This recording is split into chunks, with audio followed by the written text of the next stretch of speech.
Olá pessoal, tudo bem com vocês? Bom, vamos continuar a nossa série de vídeos sobre o manual do Lingo.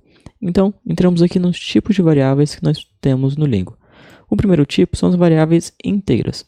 As variáveis inteiras se dividem em duas, as variáveis inteiras gerais e as binárias. As variáveis inteiras gerais são utilizadas para arredondar qualquer número, ou seja, arredondar um número qualquer. Já as binárias retornam o valor de 0 ou 1. Você utiliza as variáveis binárias quando você tem que tomar uma decisão de sim ou não. Então, por exemplo, você tem que produzir ou não produzir, abrir uma fábrica ou não abrir.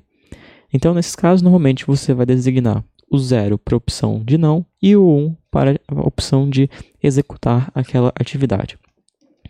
As variáveis inteiras gerais são muito importantes quando você não pode ter uma fração na sua variável. Por exemplo, se você vai designar uma quantidade de pessoas, uma quantidade de caminhões, uma quantidade de fábricas, você não pode falar, tudo bem, eu vou abrir uma fábrica e meia, eu vou designar 3 pessoas e 75.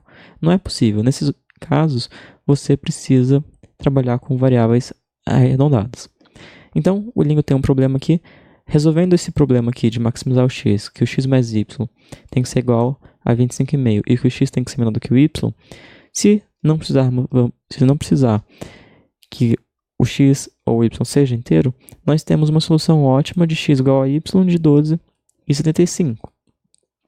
Se nós quisermos que o x seja um número inteiro, você pode pensar, se é 12,75, eu vou arredondar para 13. Mas não, nesse problema, a solução ótima é o x igual a 12 e o y igual a 13,5. Esse problema aqui, como ele é pequeno, talvez até você conseguisse pensar, tudo bem, eu vou arredondar para baixo e vai bater a resposta. Mas em problemas grandes, nem sempre, e em muitos casos, arredondar não será você solucionar o problema. Chegar numa resposta fracionada e arredondar não é... Você não está garantindo que você esteja com a melhor solução, tudo bem? Para chegar numa solução ótima de um problema que você determina que ele seja inteiro, você tem que solucionar ele inicialmente como se ele fosse um problema inteiro. Então, em hipótese alguma, pense que arredondando você chegará na solução ótima, tá bom? Mesmo se for para baixo, você não chegará na solução ótima. Em alguns casos você até pode chegar, mas não necessariamente sempre. Bom, então, quando nós temos os problemas de variáveis inteiras, eles são chamados de programação inteira. Nenhuma dificuldade nisso. Tem apenas uma observação, que solucionar, quando nós temos um problema assim, sem necessidade de ser inteiro, ele é resolvido pelo método simplex, que é muito rápido. Já quando você tem um problema inteiro, seja binário ou geral, ele vai utilizar diversos algoritmos, dentre eles o branch and bound, que nós vamos ver mais para frente como que ele funciona. E isso leva mais tempo computacional para o Lingo. Então, sempre que for possível, não utilize as variáveis inteiras. Só utilize quando realmente for necessário. Então, vamos entrar aqui nas variáveis inteiras. Aqui é a maneira que nós utilizamos ela, mas vamos já para o primeiro exemplo. Então, nós temos 3 exemplos aqui. Vamos ter um vídeo para cada um deles. O primeiro é bem tranquilo, que é de um modelo que nós já vimos anteriormente, na produção dos computadores standard e do computador turbo. A única coisa que mudou desse problema é que anteriormente nós tínhamos a possibilidade de produzir somente até 100 computadores standard, e agora nós podemos produzir 103.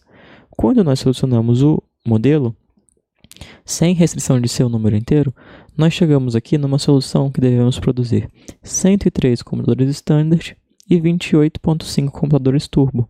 E aí surge aquele dilema. Como que eu posso produzir 28 computadores e meio? Será que então a solução ótima é só produzir 28 computadores? Bom, então vamos ver. É justamente o que está aqui. Não é possível produzir 28 computadores e meio. Para isso, nós vamos utilizar a variável, a fórmula @gen, que transforma a variável em um número inteiro. Então, aqui, no modelo, nós determinamos manualmente as duas variáveis. Então, observe, ele coloca @gen, a primeira variável, vírgula, o @gen e a outra variável vírgula. Aqui, ó, nós temos várias maneiras de determinar modos de determinar as variáveis como inteira. Ele fez aqui como exemplo 1, que não é muito prático quando você tem muitas variáveis. Então, mais na frente nós vamos ver como que nós podemos utilizar aqui a função @for, que em uma restrição ele transforma já todas as variáveis daquele set em variáveis inteiras. Mas continuando aqui, então ele determina as duas variáveis como inteiras, e olha que interessante a nossa resposta. Devemos produzir 102 computadores standard e 29 computadores turbo. Anteriormente, então, observe que tudo bem, eu não vou arredondar para baixo, então ele chegou aqui na solução de ser 29 computadores e ele vai produzir um a menos do standard. Então aqui mais uma vez nós vemos que não é simplesmente arredondar, senão necessariamente vai chegar na solução ótima. Algo muito interessante de ver aqui na solução é o seguinte, onde nós temos aqui a classificação do modelo, anteriormente o modelo era linear e aparecia o LP, que é de programação linear. E aqui agora, o nosso modelo tem uma programação inteira. Então, ele é uma programação linear inteira. No nosso relatório de solução, surgem dois novos itens.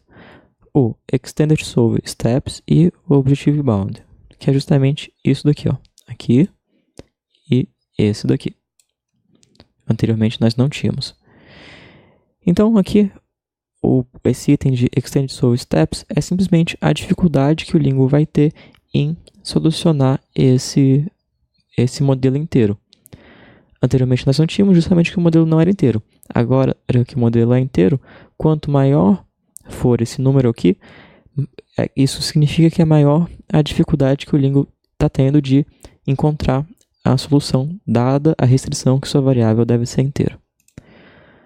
Por outra forma, o Objective Bound simplesmente é um número, ou seja, quando você soluciona um modelo desse tipo, ele, se for um pouco relativamente grande, ele vai demorar um tempo até ser solucionado.